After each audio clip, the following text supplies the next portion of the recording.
Shalom Varacha, Moray Varabotai. Nous allons, Be'ezrat Hashem, nous délecter de nouveau dans un cours par rapport à la paracha de la semaine. Be'ezrat Hashem, nous nous rapprochons de la grande lumière de Rabbi Shimon bar Yochai. Demain soir, c'est déjà l'Ag Baomer. Et tout d'abord, en cette occasion, nous voulons bénir notre maître Rabbi Daniel Pinto, que nous méritons chaque jour de profiter de ces institutions, d'étudier, d'enseigner et de propager les enseignements de la Torah, les enseignements du Rav Shlita, que je dans longue vie de toute sa famille. Chers amis, je vais étudier avec vous un sujet extraordinaire par rapport à la paracha de Béar. C'est vrai qu'actuellement on a deux parachas de Béar Barokotai. D'ailleurs, on verra aussi B'ez Hashem, Rabbi Shimon bar Yochai qui va venir parler ici aussi dans ce Dvar Torah. Et l'essentiel message de ce Dvar Torah qu'on va étudier sur la paracha, en tout cas autant qu'on pourra expliquer un maximum de matériel sur la chose, et c'est par rapport au fait que l'observation de l'année de la Shemitah, de la Shvi'it, qui applique, on va voir tout de suite dans le Midrash Giborei Koah, ceux qui ont la puissance, la force, et bien ça va emmener la personne dans la situation de Adam Arishon avant la faute, comme pour dire c'est la réparation où on régénère l'état idéal de l'homme avant la faute. C'est le message. Après toutes ces belles introductions, allons-y au bar de la Teiré. Voilà, ça me rappelle une blague de Rav Raskin à la Shalom, chez du Rabbi au Maroc, du Rabbi de Chabad au Maroc. Il disait malheureusement ceux qui font une bar mitzvah qui n'est pas très, très religieuse, il y a les mélanges et tout. Il disait au lieu que ce soit un bar mitzvah, ils laissent le bar, ils enlèvent la mitzvah. C'est un bar sans mitzvah. Dans le Midrash Rabbah, Vaikra, Perek Aleph, Ot Aleph, Rabbi Tanchum ben Chanilai, le fameux Tanya Rabbi Tanchum, Patach Giborei Koach Ose Devaro, Lishmoa Bekol Devaro, ceux qui ont la force, les puissants, qui écoutent la parole d'Hachem, qui entendent la parole d'Hachem. Mais Makadou Medaber, bon, il est vrai que le Gemara dit qu'on parle des anges, qui font avant d'écouter.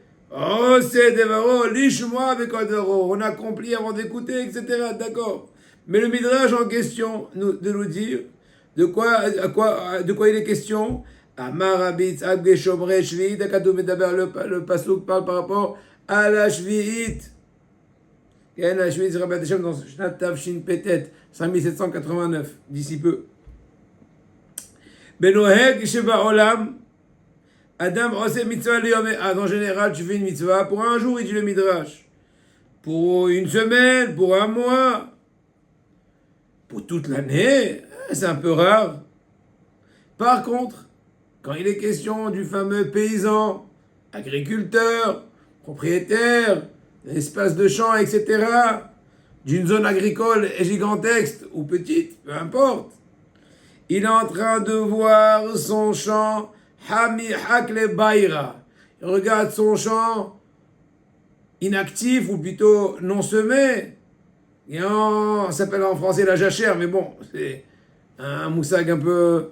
D'accord? Karme Baera voit aussi sa vigne, qui est là en train en situation d'improduction. D'improduction, si ça se dit.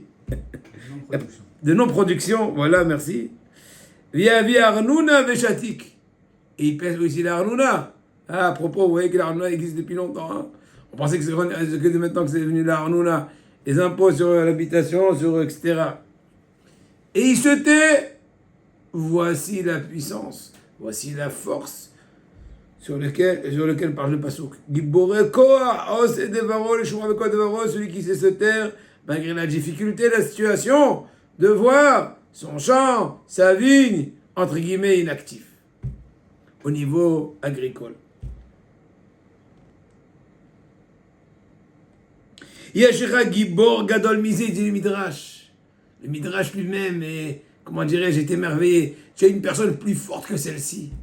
Forte dans le sens moral de la chose. Qui se contenir, se retenir accepter les choses, assimiler, vivre en fonction, comprendre, arriver à une conception incroyable comme celle-ci. אפשר, רבותיי, אפשר בקלות להבין את הגבורה של מי שעוזב שדהו ואת כרמו במשך השנה תמימה. בלי לדעת ממה יתפרנס, אבל מן המדרש נראה, בפרט בתקופת המקרא שלא היו מביאים שעורה ממדינות אחרות. במדרש נראה שהגבורה הגדולה היא במה ששותק, מה עניינה של אותה שתיקה. J'explique. À première vue, on peut comprendre très bien où est l'accent tonique de la puissance, de l'expression de la puissance de ceux qui se retiennent de ne pas travailler, qui respectent la Shemitah, la 7e année, dans laquelle il est interdit de semer, de faire tous les travaux agricoles, etc. Mais, et donc on aurait pu comprendre pourquoi, parce qu'il se retient de jouer à la parnassa, surtout à l'époque. À l'époque, il n'y avait pas d'import-export, etc. Donc c'était ce que tu as semé, tu manges, tu n'as pas semé, tu ne manges pas, et ben tu vas espérer ceci, cela, peut-être des légumes qui vont grandir de façon sauvage, je ne sais pas. La bracha, comme on se connaît très bien dans toute la paracha de Shvit. Mais le Midrash ne met pas en évidence de façon spéciale le fait qu'ils sont puissants de par le fait qu'ils rentrent dans le péril, dans le risque au niveau économique, au niveau de Parnassa. Il met en évidence surtout le fait qu'ils se taisent. La puissance, l'accent de la puissance, de par le fait qu'ils se taisent malgré la difficulté. Pas juste qu'ils confrontent la difficulté, mais surtout qu'ils gardent le silence lors du confrontement par rapport à la difficulté. Quelle est la profondeur, quel est le message de ce silence? C'est un silence qui parle beaucoup, qui veut beaucoup dire. Comme ce que dit mon père à la Shalom. C'est pas parce que je ne parle pas que je n'ai rien à dire. המפרשים שואלים, מה הגבורה הגדולה בשמירת מצוות השביעית? הרי התורה אומרת, וכי תאמרו מה נאכל, וציוויתי את ברכתי לכם בשנה השישית, ועשת את התבואה לשש השנים. הרי un pasuk, il y a une promesse de la Torah, qui dit que la Torah, c'est comme une question comme toi, ça dit Chitomar, comme ça, Chitomrou. Si vous allez dire, comment on va manger? N'oublions pas qu'on a besoin de 3 ans. Parce que l'année d'avant, la Shvi'it, celle d'après, parce que c'est toute une chaîne agricole. Tu dis, la Torah n'est pas peur. À la 6e année, tu auras pour la 6e, 7e et 8e. Le lendemain de la 7e. Donc après que la Torah te promet, comment dirais-je, je m'occupe de toi, de ton dossier, de ton, entre guillemets, de ton chômage. Je vais te donner des indemnités du chômage. Tu vas signer, comment dirais-je, au chômage, tu vas recevoir ce qu'il faut avec un rajout d'Akadosh Baruch Hu. Quel est le Nisayon? Akadosh Baruch Hu t'a promis. Comme ça, il posait Mfarshim la question. הרי כבר בשנה השישית האדם רואה בעיניו זיקת השם בשפע הגדול, אם כן מה הקושי בקיום מצוות השמיטה? N'oublions pas que du moment qu'Akadosh Baruch Hu a promis, il a déjà accompli. Parce qu'il a dit à la 6e, je vous donnerai pour 3 ans. Et donc, avant l'entrée de la 7e, le moment, comment dirais-je, critique, il voit déjà que, waouh, la 6e, c'est une année incroyable. C'est pas comme la 5e, c'est pas comme la 4e, c'est triple. Donc, où est l'épreuve? Où est le mérite? Où est le waouh du Midrash Geburei Korah? A priori. מתרצים שהברכה הכתובה בתורה באה רק בעקבות השאלה של וכי תאמרו מה נאכל. לכאורה היא פרה מסתברה. J'explique. L'idée générale des commentateurs est de dire que sache que la bracha de laquelle il est question, laquelle? Celle des 3 ans, ce n'est que ceux qui posent des questions. C'est-à-dire, si jamais, j'anticipe un peu la suite de l'idée, si tu n'as pas assez de émouna, pas assez de confiance, on t'en veut pas, et bon, c'est un fait accompli. Si tu as un degré aujourd'hui, sans te mentir, que tu as besoin d'extérioriser la question, tu ne peux pas te la garder. Je ne sais pas comment dirais-je l'ingérer, la digérer tout seul. Tu as peur d'avoir une indigestion émounatique, spirituelle. Donc tu es obligé d'extérioriser si c'est ce qu'il le faut. On ne te reproche pas de poser des questions quand tu sens que tu as le besoin de les poser, à partir du moment qu'ils sont posés poliment, de façon posée, de façon en respectant les lois de la émouna, d'accord. Donc justement par rapport à ceux qui poseraient la question, par rapport à eux, la Torah du dit n'aie pas peur, je t'ai déjà répondu, je t'ai mis de la bracha. Donc comme pour dire que le mérite est par rapport à ceux qui ne voient pas la bracha, parce qu'ils n'ont pas posé des questions, par rapport à eux c'est le mérite. Une seconde.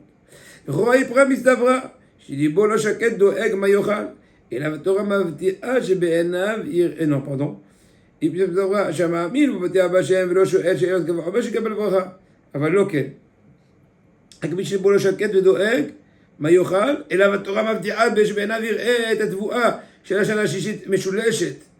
כי יוכל להיות שקט בטוח, אבל המאמין בוטח בשם, משוכנע שהשם הזן את הכל, לא יעזוב אותו וידאג פרנסתו, אצלו השנה השישית הייתה תבואה רגילה, והברכה לא תהיה בכמות 3 תבואות, אלא באיכות.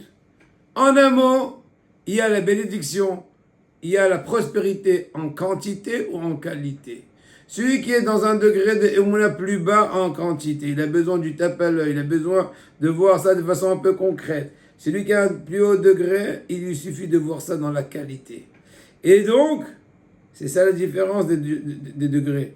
Celui qui a un degré de Emouna pas assez fort, la Torah, entre guillemets, a besoin de le convaincre. N'aie pas peur, je te rassure, tu vas voir de tes yeux pendant 3 ans. Les 3 ans, tu vas déjà voir déjà en avance, une avance, je t'avance. À la 6e pour les 3 années. Mais personne qui a une plus grande émouna qui ne pose pas de questions, eh bien son nisayon, c'est que malgré le fait qu'il ne va pas voir la 6e année de façon concrète une triple récolte, il va quand même garder le silence, se renforcer dans la émouna. Je ne sais pas comment trop expliquer. C'est comme les Bnei Torah aujourd'hui. Je ne comprends pas comment ils arrivent à se marier et acheter des maisons à ceci. Eh bien on ne pose pas de questions. Oui, il y a des nissim. Comment? Eh ben, si je pouvais, je t'aurais expliqué, mais moi-même, je ne sais pas comment t'expliquer. Les nissim, c'est un truc surnaturel. C'est au-dessus de tout rationnel. זאת אומרת שהתבואה הרגילה מספיקה לשנה, תספיק לו 3 שנים כדברי רש"י. Et là, j'ai pas encore tout expliqué. En fait, par rapport au celui qui a un plus grand degré de émouna, eh ben, la beracha va être exprimée de façon, on l'a dit, qualitative, pas quantitative. Dans quel sens? Réponse, Rachid te dit, אוכל מעט ומתברר במעט שהברכה לא נראית לעין. Il se rassasie plus tôt que d'habitude. En général, un exemple, il a besoin de 2 assiettes bien remplies de céréales pour un peu calmer les muscles de son estomac. Et là, de façon miraculeuse, pendant l'année, il suffit une assiette. Qu'est-ce qui se passe? Même moi, qu'est-ce qui se passe? C'est la bracha. Tu te rassasies de peu. Parce que tout le but n'est pas de remplir son ventre comme de calmer sa faim. Or, si Hachem sait changer un peu, qui sait changer un peu, comment dirais-je, le dosage du travail de muscle de l'estomac, tout va bien. Il n'y a plus besoin d'en gérer plus que comme d'habitude, moins que d'habitude. תספיק לו 3 שנים, כתוב רש"י, אוכל מעט בערך ממאיו, שהברכה לא נראית לעין. ובכל זאת אין לו טענות ותרעומות, אלא שותק וסומך ובוטח בהשם. Ça veut dire que il va travailler en lui la émouna, que même à la vue de ses yeux, ça ne suffira pas. Il va travailler la émouna qui aura la beracha en quantité, que cette fois-ci, ben, il mangera moins. Il se suffirait de moins. וזוהי הגדלות והגבורה לשמור את המצוות הזאת כל השנה אף שלא רואה את ריבוי התבואה. Et ça, c'est une très, très grande épreuve. C'est ce que veut dire le Midrash. גיבורי כוח, עושה דברו, לשמוע בכל דברו. C'est qui les גיבורי כוח? Ceux qui gardent le silence malgré l'irrationnel. Et c'est d'ailleurs ceux qui ont un plus grand degré. Ceux qui disent Véritom Roman oral, et ils sont obligés de poser la question, s'ils ne sont pas encore à ce degré d'assimilation, on a besoin de les convaincre.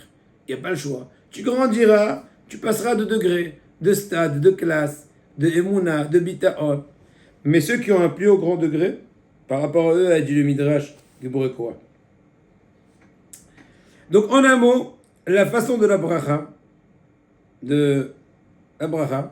était en fonction du degré de l'homme. Celui qui est complètement convaincu, ni son travail, ni son chant, c'est pas eux qui lui amènent la parnassa.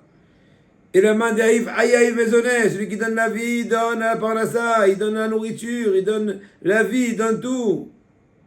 ולא יעלה על דעת שמי שמקיים את מצוות השם ייגרע מכל החיה ובהמה את פרנסים שלו בצער. Est-ce qu'on peut comprendre, est-ce qu'on peut croire, on peut penser à Shalom, un tant soit peu que celui qui accomplit la volonté d'Hachem, entre autres ici comme l'observation de la mitzvah de la Shemitah, il va être moins qu'une bête sauvage qui reçoit gratuitement sa parnassa, comme ce que le Gemara a dit à la fin de Maseret Kiddushin. J'ai jamais vu un renard qui ait tel métier, ni un lion qui ait tel métier, et pourtant ils ont la parnassa à fastoche. Il a faim, il ouvre sa bouche, gamarnou. Alors que nous, on doit suer, mais ça ne pas rien. Pourquoi? Parce que nos fautes ont fait. Mais en tout cas, le fin fond de la Emouna dit que si j'ai une Emouna, je suis confiant que je vous donnerai ma parnassa. Comment je gagne tout Télim? Les yeux de tous se lèvent vers toi, ont espoir en toi, espèrent vers Kadosh Baruch Hu, et toi tu donnes à chacun leur pain au moment voulu. Mishima Amin, c'est celui qui a Emouna dans cela. Ou l'autre sarich et ribouyat voura. Il n'a pas besoin de tout se taper à l'œil, de lui montrer, viens voir, abracadabra, x3. Waouh, qu'est-ce qui est arrivé cette année-là?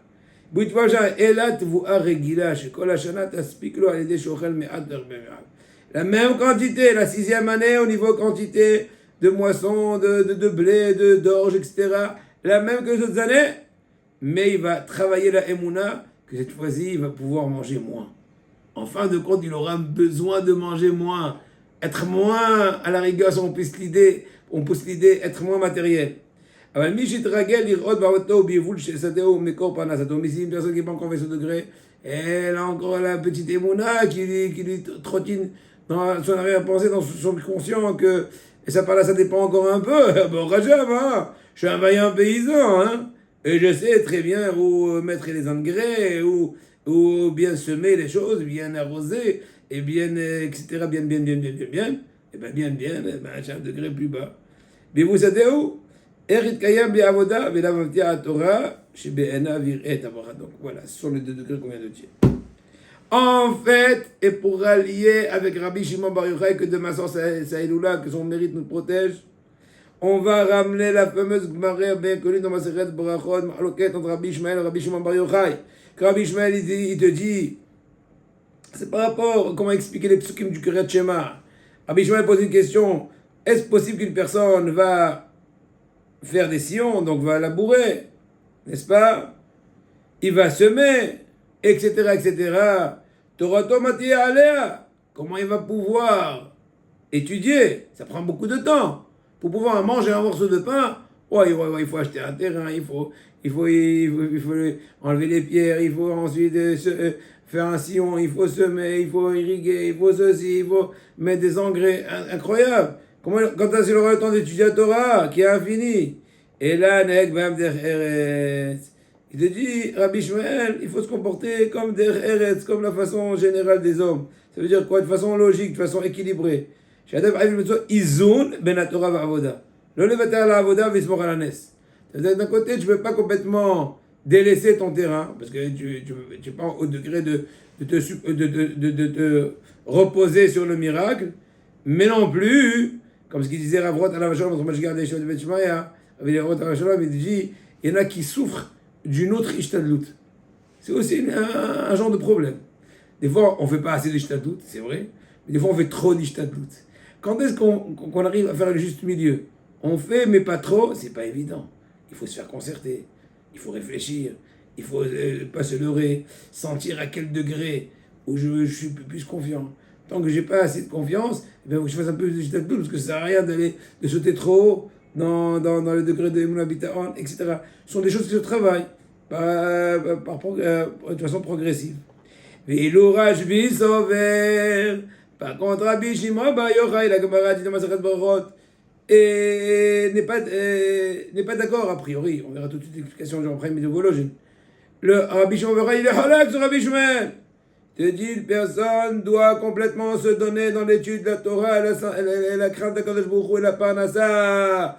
Comment elle va venir? Et bien, il y a un passage qui dit, Amdou, Zari, Veraout, Sonchem, viendront des étrangers, et ils vont s'occuper de tes moutons, de tes nechassim, Kitso. Amdou Charamim, Shtavoucha Leumim. C'est le Beret Hachem, il dit, que parnassa, n'aie pas peur. Et confiance. Comment? Tu veux être le conseiller d'Hachem? Il sait s'arranger. Tranquille. Bien que la Gemara ait dit en conséquence en conclusion, pardon, que beaucoup ont fait comme Rabbi Shmuel, une espèce de juste milieu, derrière Eretz, de façon moyenne, et ils ont réussi, aussi bien en Torah, aussi bien en Parnassa. J'ai pas dit qu'ils sont devenus Rabbi Akiva Eiger, parce que pour ça il faut donner plus, peut-être, je sais pas. C'est pas ça le point pour l'instant. Mais en tout cas, ils ont un certain équilibre. Ils n'ont pas, entre guillemets, crevé de faim. Ils se dépagnent en Torah. Ça va.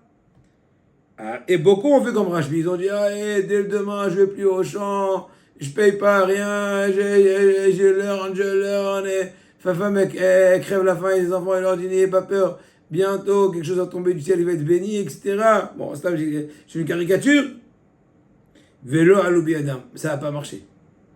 Ils ont essayé d'être Rabbi Shimonique, ça n'a pas marché. Omrim Kolam Parshim. Dans tous les commentateurs par rapport à cette mahloket entre Rabbi Shimon et Rabbi Shimon, ils disent que ce n'est pas une conclusion absolue, mais relative. Cette conclusion de la Gemara, comme pour dire que la comme Rabbi Shimon, il faut faire ishtadlut et faire une espèce de travailler et étudier. Je ne parle pas pour aujourd'hui. Pour aujourd'hui, j'ai une autre question. Il y a un Beth Yosef sur ça. Les poskim par rapport à nos jours vraiment. Et peut-être on parlera après. Mais en tout cas, à l'époque de la Gemara, c'est juste une moyenne, mais c'est pas absolu. J'explique que Harbe Asuk Rashbel Adam. C'est-à-dire, au niveau de façon, on va dire, générale, toute la foule, tout le monde ne peut pas être comme Rabbi Shimon. La majorité, on va dire, de la population ne peut pas tenir le coup. C'est un degré de mouna trop fort. Il faudra travailler très longtemps, etc. אומרים כל המפרשים שהרבה, זאת אומרת כל העם אינם מסוגלים ללכת דרכו של רשב"י. זאת אומרת רק אידי סגולה, sont des gens uniques. וביטחונם בהשם הוא ללא דופי, כל leur confiance en הקדוש ברוך הוא, leur confiance, et sans aucun milligramme de doute. רק הם יכולים להציע בדרך רשב"י. eux ils pourront. הרבה עשו רבי ישמעאל וזה וזה וזה. Par contre, beaucoup ont fait Rabbi Shmuel. La majorité de la population juive est plus adéquat et plus approprié, en tout cas en premier temps, de passer par le chemin de Rabbi Shmuel. Parce que opter au chemin de Rabbi Shimon, peut-être ce sera 1% ou 1 sur 1000 qui tiendra le coup. D'accord? Donc, ce n'est pas une conclusion absolue, relative. De façon générale, la majorité du monde est plutôt comme Rabbi Shmuel et pas comme Rabbi Shimon Bar Yochai. Mais ça ne veut pas dire que Rabbi Shimon Bar Yochai il est complètement exclu. Voilà. זוהי הדרך לרוב העם שהם בכוחם כסתרה. על כן גם בשביעית הם צריכים לראות במו עיניהם את ברכת השם בשנה השישית. La même chose en parallèle. Là on a parlé de l'Ishtadlut de la Parnassa chaque jour. La même chose par rapport à la Shvit. Il y a 2 degrés. Ceux qui ont besoin d'être calmés dans leur subconscient, de voir la bracha des 3 ans. Vechit omru. Si ça te dérange tellement que j'ai besoin de poser la question, il faut la poser. Parce qu'autrement, ça risque de troubler la émouna. Eh bien, on va te répondre, on va te donner la parassa pour te calmer.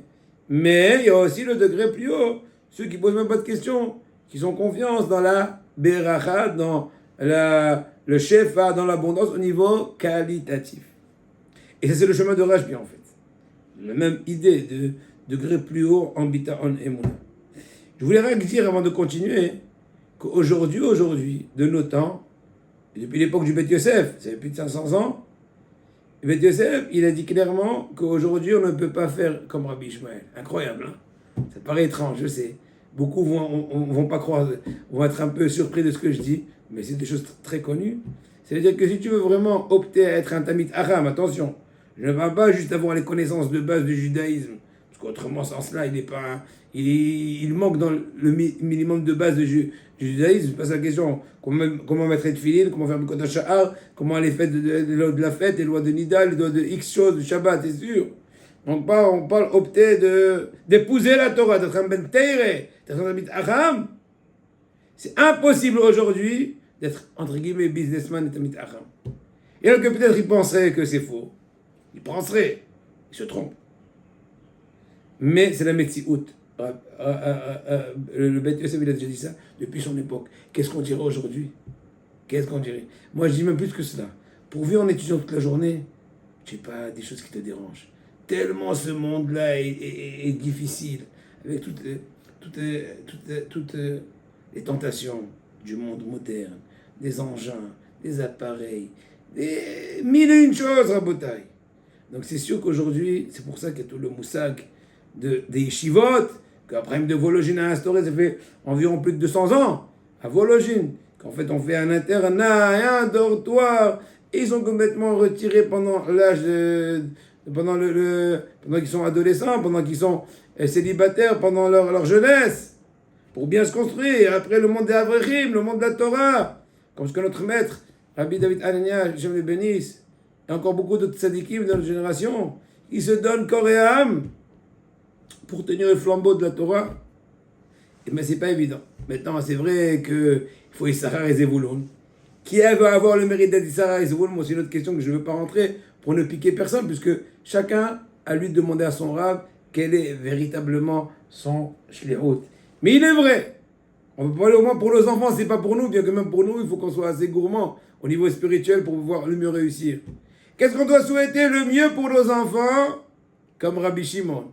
En tout cas, vers le début de l'échelle de Rabbi Shimon. Se donner complètement à la Torah. Faire un minimum de Ishtadlut au niveau de la Parnassa. Selon son degré de Emouna. Mais jamais penser qu'on fait 50-50. Si tu penses faire 50-50 et rester et épouser la Torah, c'est signé. C'est pas moi qui le dis, c'est le Beth Yosef. C'est perdu d'avance. J'ai pas dit qu'il n'y aura pas de mérite. J'ai pas dit qu'il n'y aura pas de récompense. En fin de compte, Kavata etim la Torah. Mais venir dire que moi je sens que j'ai fait comme Rabbi Shmuel et je vais arriver au degré voulu, aujourd'hui c'est différent selon le Beth Yosef. Bon, c'est une question un peu épineuse. Il y a aussi l'idée de Issachar et Zevulun, Shtarot, etc. C'est une question qui est vraiment large. Maintenant, on va essayer, déjà dans le temps qui nous reste, un peu d'approfondir dans le message de ce silence. Le silence des agriculteurs, des paysans, des propriétaires des champs pendant la 7e année, même sans voir à l'œil nu, au niveau quantitatif, la bracha, ils croient à la qualité de la bracha, force de l'Emouna. Aïe, aïe, aïe, on sait très bien que quand Adam, Arishon et Hava ont été créés, il est marqué qu'ils étaient nus, l'homme et la femme, ils n'avaient pas honte. Après la faute, c'est marqué qu'Hachem aurait dû leur faire des tuniques pour revêtir leur nudité, n'est-ce pas? Pour cacher leur herva. Et l'idée qui est là, qu'on a déjà expliqué plusieurs fois, qui est bien connue dans tous les Sfarim, qu'avant la faute, l'homme ressentait, parce que la question qui est tout le temps posée, comment est-ce possible qu'avant la faute, il avait moins honte, et après la faute, il a plus honte? Au contraire, la honte, a priori, la honte, c'est une qualité. Donc comment, avant de fauter, il n'avait pas honte de présenter ou de laisser exposer sa nudité, et après la faute, on dirait qu'il est monté de degré et ressent la honte de la nudité. Et réponse, non, non, non. Le fait qu'il a honte après la faute, le fait qu'il a honte de présenter sa nudité, le fait qu'il sent le besoin de recouvrir sa nudité, c'est l'expression la plus forte de sa faute. Parce qu'avant la faute, il ne sentait en rien une honte de présenter sa nudité comme présenter une partie de son corps. Étant donné, on a expliqué plusieurs fois, quel est l'essentiel de l'homme? Sa neshama ou son corps? Sa neshama. Avant la faute, l'essentiel de l'homme était sa neshama. Le corps était comme une chemise qui revêtit le corps. Donc maintenant, est-ce qu'une personne a honte de présenter, entre guillemets, sa chemise? Non. Ainsi, Adam Rishon n'avait aucune honte de présenter, entre autres, sa main, et entre autres, l'endroit du Brit Kodesh, par exemple, l'endroit de la nudité. Quand est-ce qu'il commençait à avoir honte? C'est quand il a changé de pôle. Encore une fois, tout est relatif. Qu'il a été tenté, l'arbre, goûté, il a fait passer le centre de gravité du côté spirituel au côté matériel. Là, qui devient l'essentiel, a priori relativement le corps, pas la neshama. La neshama, la pouvait l'étouffer. Encore une fois, tout est relatif au très haut degré de Adam Rishon. Si c'est comme ça, entre autres, l'endroit de la passion, dit la nudité, c'est la meilleure façon d'avoir honte de le présenter. Puisque c'est une partie, entre guillemets, de sa nouvelle neshama, dit le corps, centre de gravité, il faut la cacher, parce que c'est l'endroit où il a fauté. Entre autres. C'est l'endroit de la passion, de la matérialité. Et puisque maintenant c'est devenu le centre de gravité, son corps, alors là, c'est raison. Donc, le fait qu'il a honte après la faute, c'est l'expression la plus parfaite de la chute qu'il a eue. Avant la faute, il n'y avait pas honte. C'est l'expression du haut degré. C'est une chemise, mon corps. Ma main, tout autre endroit de mon corps. On a bien compris.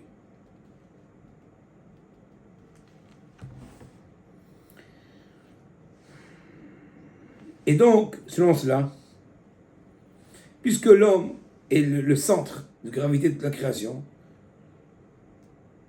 il est fait en fait de toutes les parties de la création. C'est très bien comment c'est marqué. Naase Adam. Quand il a dit on va faire l'homme. C'est quoi on va faire l'homme au pluriel?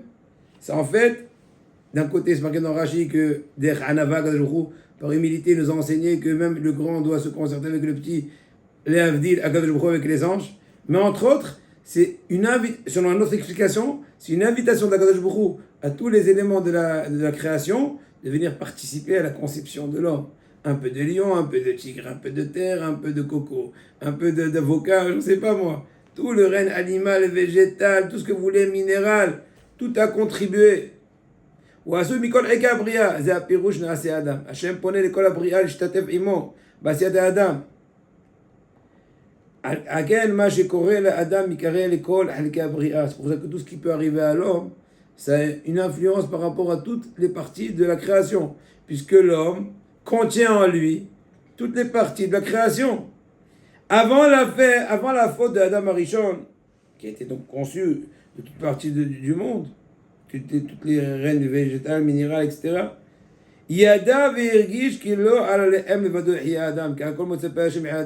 Avant la faute, il était conscient que tout vient de la bouche d'Hachem. Quand c'est marqué dans la Torah, dans Parashat Ekev,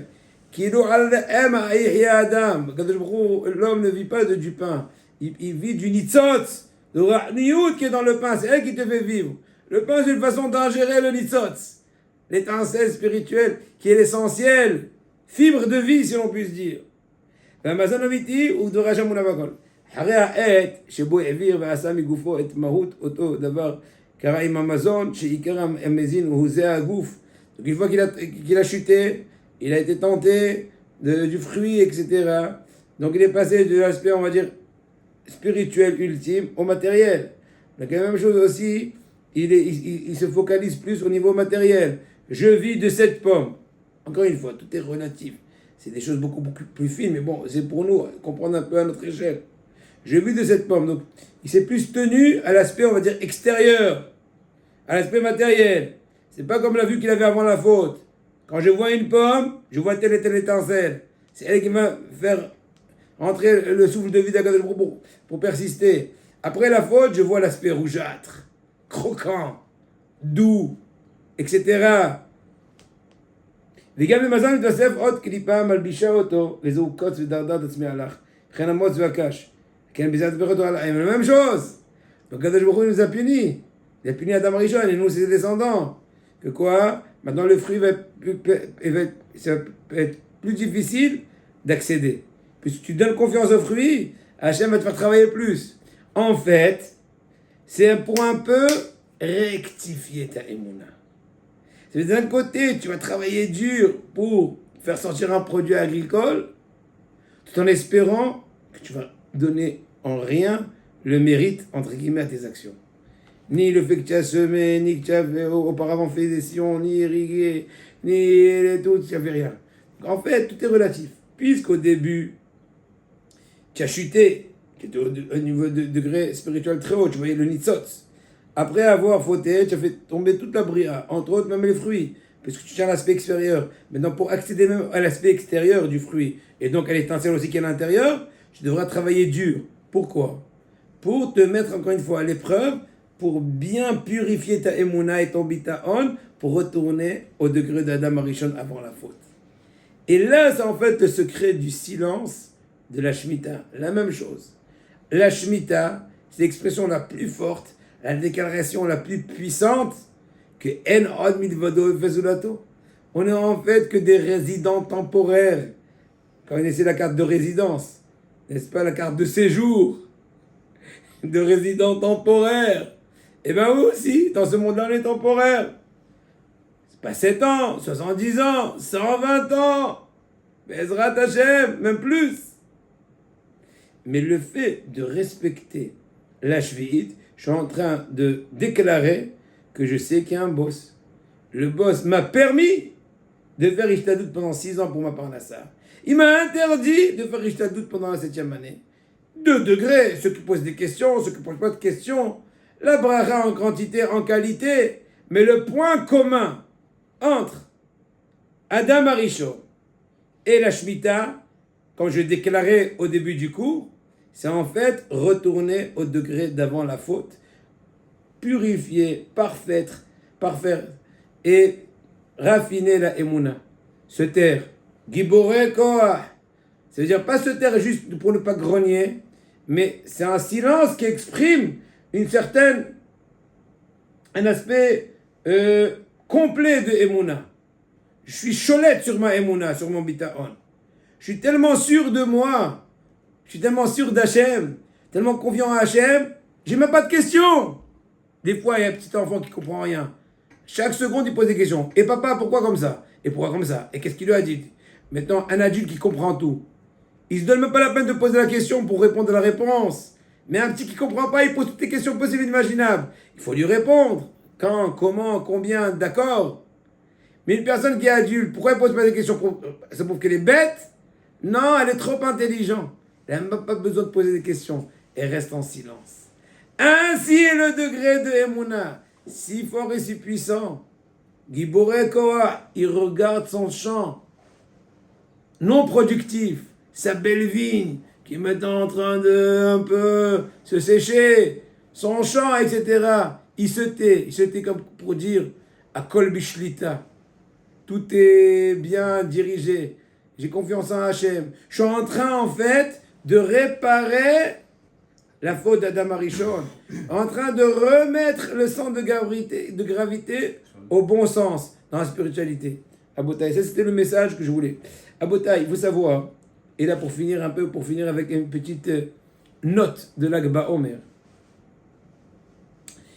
Il faut au moins aspirer, mais pas juste aspirer pour venir un beau jour à cela, et étudier aussi les sodot de la Torah.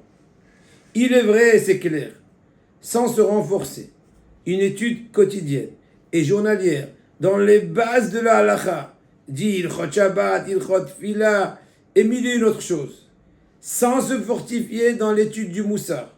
Et encore beaucoup d'autres détails, mais je suis en train de dire juste les têtes de chapitre, une personne ne peut même pas commencer à penser à goûter quelque chose dans la Kabbalah, ni dans le Zohar. J'ai pas dit lire le Zohar, c'est vrai. Mais pour pouvoir un peu goûter, ou penser goûter, il faut raboter. Mais en tout cas, aspirer. Vouloir. Pourquoi? Rabbi Shimon bar Yochai dit, les Koubalim disent, que l'essentiel de la Torah, c'est le Sod. Pardes, Pshat, Remez, Drash, Sod. Le Sod, c'est le Ikar de la Torah.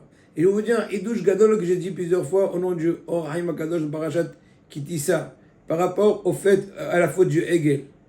Il dit une chose incroyable, le Or Haïm HaKadosh.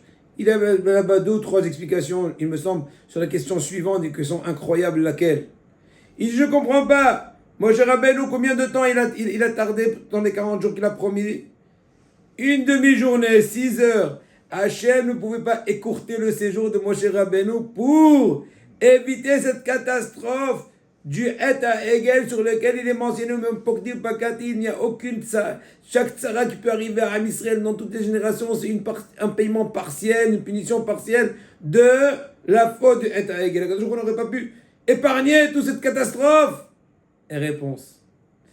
Une des réponses incroyables.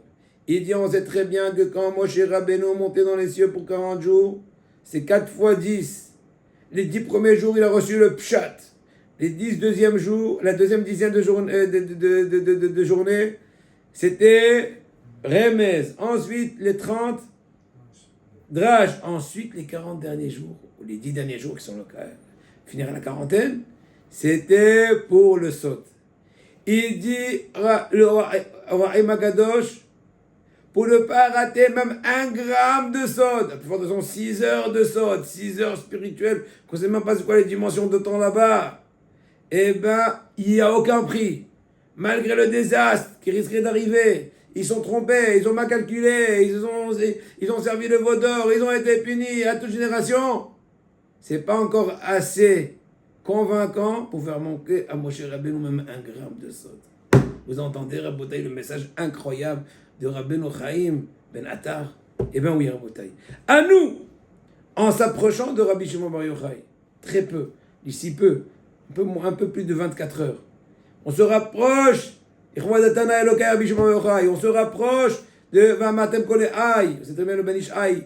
Il est venu en Eretz Israël dans une tournée qu'il a fait dans Kibbutz Tzadikim, et ils l'ont mis sur les épaules au cœur de Rabbi Shimon Bar Yochai, et lui de lire chaque strophe de Vamatem Kolehai. C'est lui qui a écrit ce chant sur Rabbi Shimon, qui a été maintenant diffusé dans tout Israël, et il répétait après lui, etc.